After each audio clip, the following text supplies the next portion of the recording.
Les fondateurs de startups ont souvent de très bonnes idées. Mais malheureusement, ils échouent la plupart du temps. Pourquoi? En fait, c'est souvent dû à la vision du projet qui va induire une mauvaise expérience utilisateur. Dans l'épisode d'aujourd'hui, nous allons voir comment suivre sa vision business tout en créant une belle expérience client.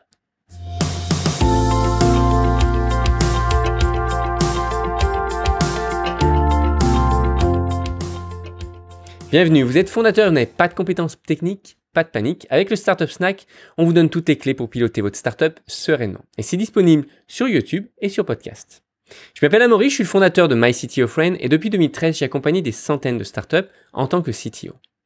Et récemment, j'ai coaché une startup qui est dans l'IoT, dans les objets connectés, un fondateur intelligent, un bon projet, mais malgré ça, il avançait dans la mauvaise direction pour plusieurs raisons. Alors, ce projet est par rapport à la sécurité, au fait de pouvoir garder le contrôle sur ce qui nous appartient, etc.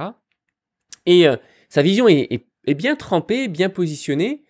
Et malheureusement, il y a quand même certains inconvénients sur cette vision et il faut être capable de les identifier. Peut-être que vous aussi, vous avez un projet bien positionné, mais sur lesquels il y a certains inconvénients, certains freins qui vont faire que votre projet pourrait ne pas marcher. Alors, comment identifier ces points?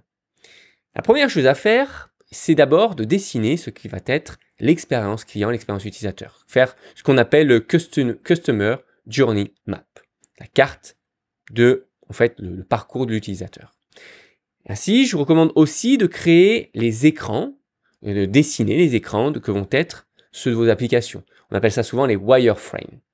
Une fois que vous avez ça, l'expérience et les écrans, il va falloir vous mettre dans la peau de l'utilisateur et essayer d'imaginer votre utilisateur dans sa vie au quotidien, avec son travail, avec ses déplacements. Peut-être qu'il faut qu'il s'occupe de ses enfants, peut-être qu'il va appeler ou rencontrer ses amis, gérer sa finance, gérer peut-être sa maison, nettoyer, etc. Toutes les tâches qu'il a à faire au quotidien. En fait, on a tous des vies qui vont à 100 à l'heure et on est tous très occupés et on court tous après le temps. Donc une fois que vous allez avoir imaginé votre utilisateur dans ce cadre-là, il va falloir l'imaginer et imaginer à chaque étape de son expérience client, qu'est-ce qu'il sait, qu'est-ce qu'il croit, qu'est-ce qu'il ressent et qu'est-ce qu'il fait. À chaque étape de l'expérience client, à chaque écran de votre application. Essayez d'avoir un maximum d'empathie quand vous allez faire cet exercice et d'être le plus objectif possible. Une fois que vous allez avoir ça, il va falloir surligner, identifier quelles sont finalement toutes les pensées négatives que votre utilisateur va avoir. Peut-être que ça va être quelque chose du genre « Ah, c'est trop complexe. Ah, je ne comprends pas vraiment ce que ça fait ou comment ça marche.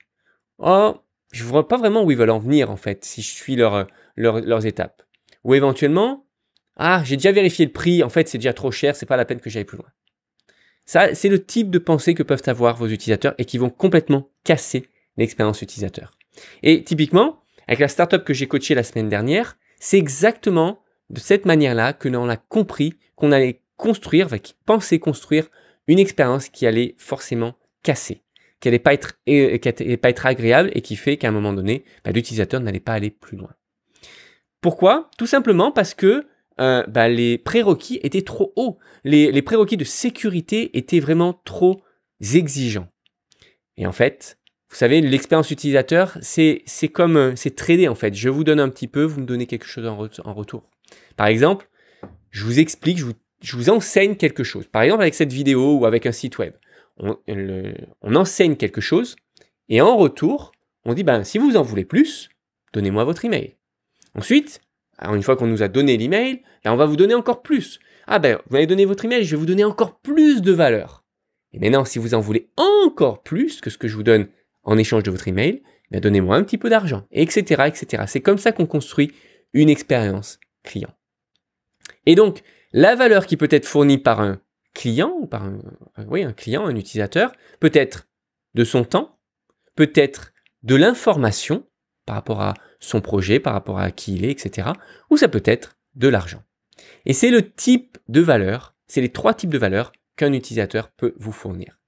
Donc vous, en tant que business, eh bien, il va falloir fournir de la valeur en retour. Que ce soit de la connaissance, que ce soit peut-être un outil, que ce soit peut-être un résultat, il va falloir donner de la valeur en échange de ce que vous fournira votre utilisateur. Donc en conclusion, identifiez ce que vos utilisateurs savent, croient, ressentent et font à chaque étape de l'expérience client. Identifiez durant cette expérience qu'est-ce qui pourrait casser l'expérience et faire qu'à un moment donné, ils vont abandonner et ne pas utiliser votre outil.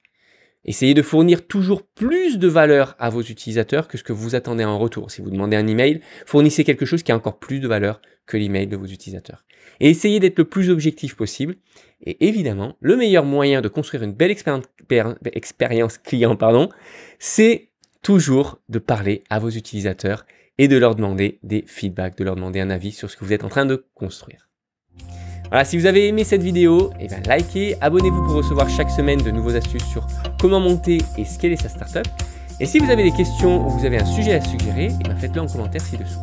Maintenant, si vous voulez en savoir plus sur notre programme dédié aux startups sans CTO, rendez-vous sur myctofriend.ca. À très bientôt.